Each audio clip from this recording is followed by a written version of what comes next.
Okay, so I want to do this outside. I'm in my backyard. I just figured it's time. I have a new book in my and it's Amazon wrapping, and I want to get through. I want to start something new, but uh, I gotta finally finish up my thoughts on.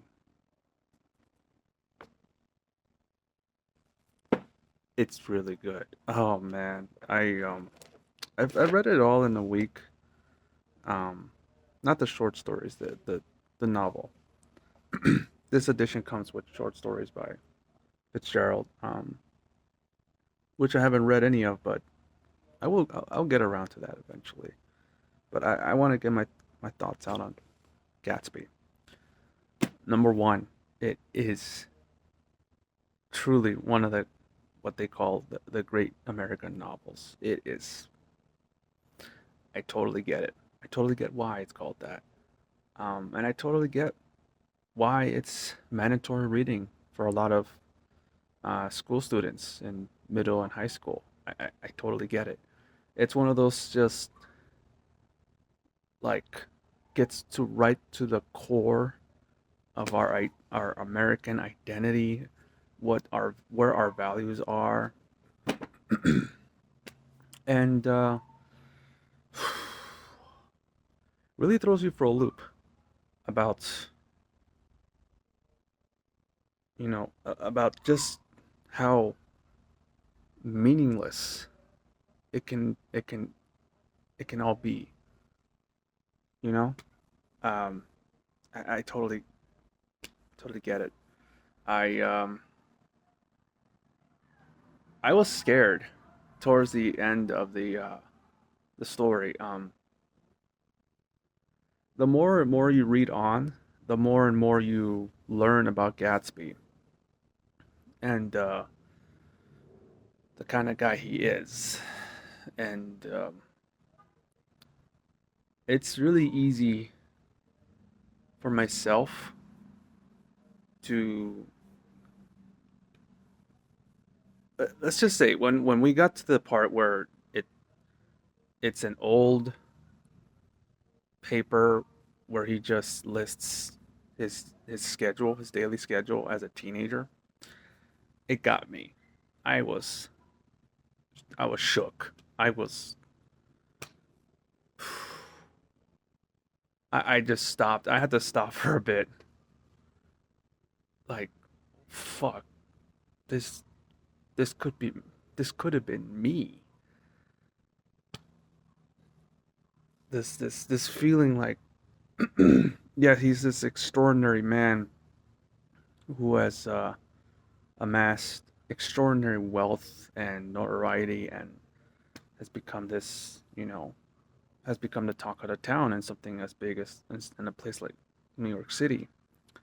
And it's the mystery of Gatsby that really keeps you going, really keeps you going. I loved everything about getting into Gatsby's past. It's always just layer upon layer of this guy who is just this, this personification of an American ideal, right?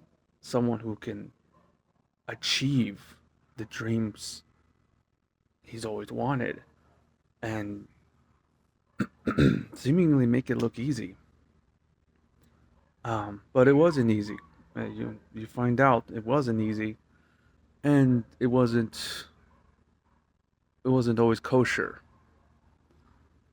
So yeah, it's it's a bit disturbing, really, when you get down to what Gatsby was willing to do to get to where he got, to lure in the woman of his dreams. And when you put it that way, it does come off as big creepo behavior, and it is, and it is. Um,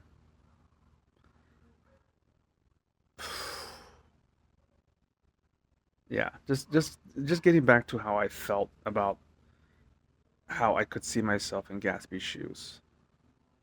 If if if you've ever really had this feeling that you're going to be a great person, or that you will achieve something great, or you'll be someone great, you'll be a big somebody, and it just feels like as long as you put in the work, you will get there. You know, and for Fitzgerald to basically just expose that kind of can do, all American like attitude, that this feeling like you can be great, you can achieve whatever you want. Excuse me. And it hurts as you get more and more into Gatsby. um how it can all go so wrong, horribly wrong.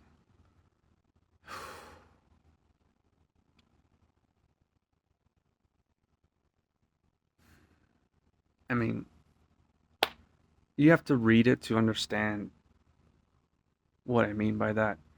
And it's a bit upsetting actually, that and probably is a commentary really on the character of Nick, who from the beginning of the story, who this is all from his perspective, and it seems like he's just writing his recollection of the events of what he's seen of Gatsby himself and all the people around Gatsby and himself, that he still looks up to Gatsby. He still idolizes Gatsby. He still sees Gatsby as exactly the kind of guy he'd like to be, even after knowing all that he knows. It says something about us. You know, we're all kind of Nick in our own way. We're all observers. We all see great people. We're always consuming stories about characters doing great deeds, making something of themselves, and being heroes, or at least being successful. And we can't help but admire, people like that. It's really easy to ignore uh, some of the more um, unethical, immoral, and just plain bad sides of the characters we admire, or even celebrate it. If you see it on the internet, you know, um, bad people being celebrated. It's just the way it is now.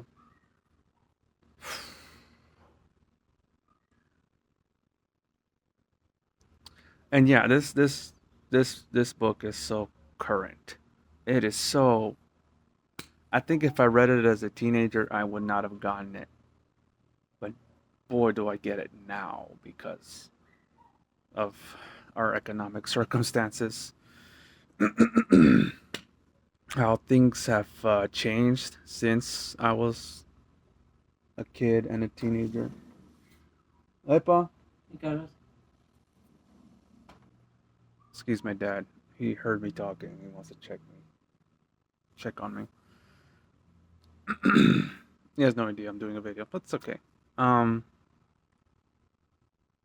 Anyway, what was? Oh yeah, we're essentially living in a neo Gilded Age, which is the time period of this novel, 1920, 1922 or three.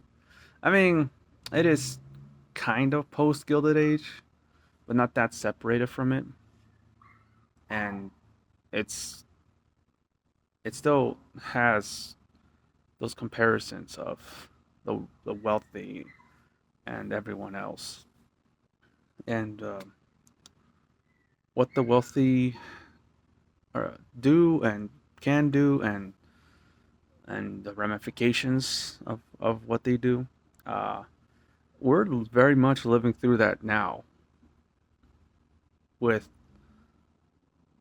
as I'm recording this, still a billionaire in the White House, a billionaire who's working for that billionaire to fire thousands of government workers from the most specialized and essential to your everyday mailman. It's just that it doesn't matter, and they are making all these mistakes and having to rehire some of these people, and it's just there's a line in a novel that kind of sums up what is going on today.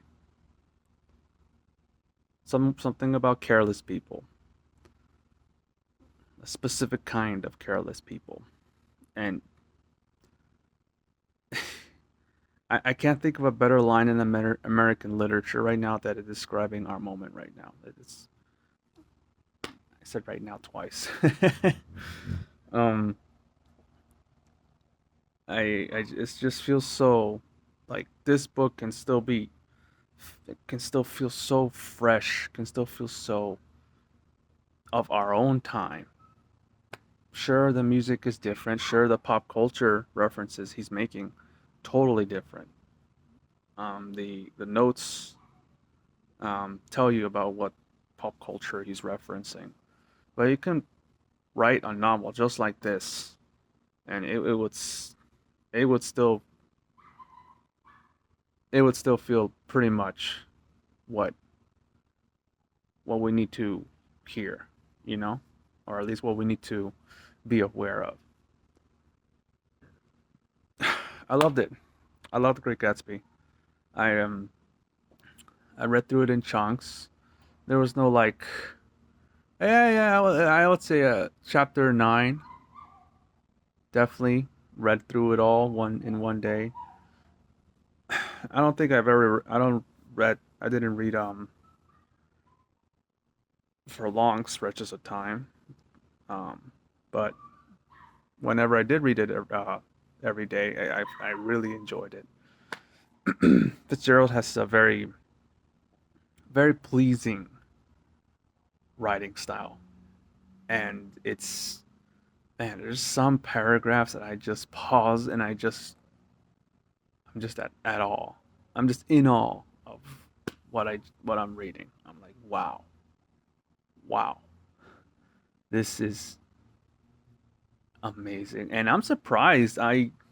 Learned to I learned that uh, Gatsby flopped on release. It was, and it's not like Fitzgerald was a no name author. He was known. He was. I mean, what was the first his first novel made waves. He was a known author. I forgot the name. Something in Paradise, but it was like, wow. I can't believe this that this the special, like the significance and the just how special this book is just wasn't recognized until much later, until after he died, until roughly no, and pretty much until World War II, when they issued cheap, cheap to produce um, novels that were distributed to the GIs during World War II, and this was among them. And without this edition, Gatsby would probably still have been forgotten. It's crazy to think about. Um, but it is so special. It's so special. Um, Yeah, that's I can't think of much else to say. It's just a damn good book. And I will say chapter 9, I haven't read all of the greats of American literature, but I would say chapter 9 is probably my favorite individual chapter in all of American literature. Not an exaggeration. It gets, it's so good. It's so good. It's so good. I can't help it. I just love it. Um, and it opens up another line, like another I thought in me. I notice a lot of the greats of American literature tend to be critiques of American culture itself, tend to raise questions, tend to perhaps make um, critical observations of the worst in our culture, of the worst parts of our culture. And I have to wonder, why is it always seemingly like that? Why are books that are very critical so much more highly lauded than books that may be just as good as far as prose goes, as far as characters go, but, you know, celebrate American culture, you know? I wonder why that is. I guess, I'm sorry. I keep hearing noise from my back door here. I'm wondering one of the dogs wants to get out. Um, I just, I don't know. It's hard to say. I guess you could say that academics in general are kind of a jaded bunch. I don't know. It feels like to get anywhere in any sort of field of criticism or being a critic, it's like if you're not a jaded, cynical um, writer, or if you're not one of them, then you are somehow worth less to them. Like they just don't care for you. Um, I don't know. I don't know. And that makes me wonder if really it's okay to say that, you know, American culture has its, you know, its things to celebrate. And there's in Gatsby at least, there's not much to celebrate. In fact, there's it's more about um, the past. It's more about like the things that are talked well of in Gatsby are towards the end after all that's happened, and Nick observes that him and the other major characters are kind of outsiders. You'll have to read it. It's so like it's kind of nostalgic for a simpler way of life that Nick and the other characters were trying to get away from before the story got started. And you kind of get a hint of how their lives were before being before what you read and before you encounter them in New York City. And yeah, I totally get what he means. Um, it's it's not delved into too much depth, but I kind of wish that was explored a little more. If there's one criticism I could say, it's I do wish we could get into that a little more and get into Nick himself. He kind of hints at some troubles that he's having with a girl back home. Uh, and the whole point of him going to New York was to get away from his situation. But maybe I'm just not smart enough to, see why Fitzgerald.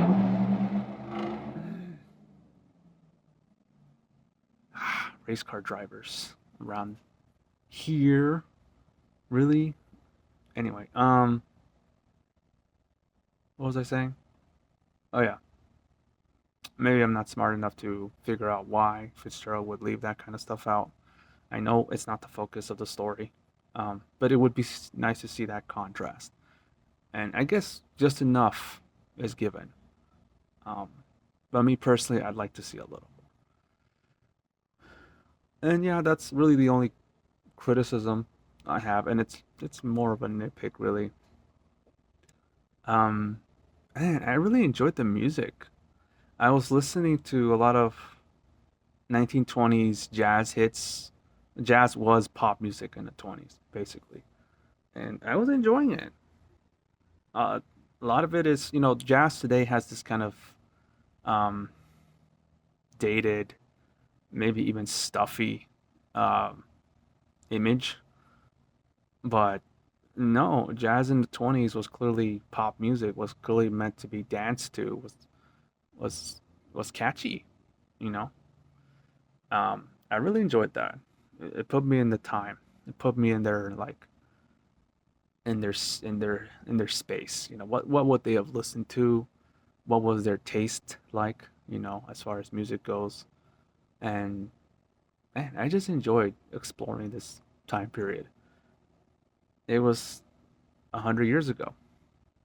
Oh yeah, and in fact, I forgot to mention, I bought this in Barnes and Noble on the exact 100th anniversary, the exact date since it first got published. Yeah, and I went with this cover. I could have gone with the famous Celestial Eyes cover. There was an 100th anniversary edition of that too, but it looked a little busy. Um, this one looked a little more classy. The pages inside looked, in my opinion, of better quality, and it just seems to like speak to a 2025, you know, concept of what this time period looks like to us. So I kind of wanted to meld that together with. Um, I wanted to meld both the fact that it came out in 1925 and I wanted to bring in today as well, with the art style and how we see it, you know, how we see that time. So I made a good purchase. I really like this. And now that's that. Read it. It it's it's not long. If you have to suffer for a few pages, it's fine. It gets so much better the longer you read. It really does. I just I will be reading this again sometime, real soon, I think. And I'll be doing notes. I'll be writing in the book. This time was just kind of like first try, just get through the story and enjoy it. But next time, I'm gonna annotate the f out of this thing.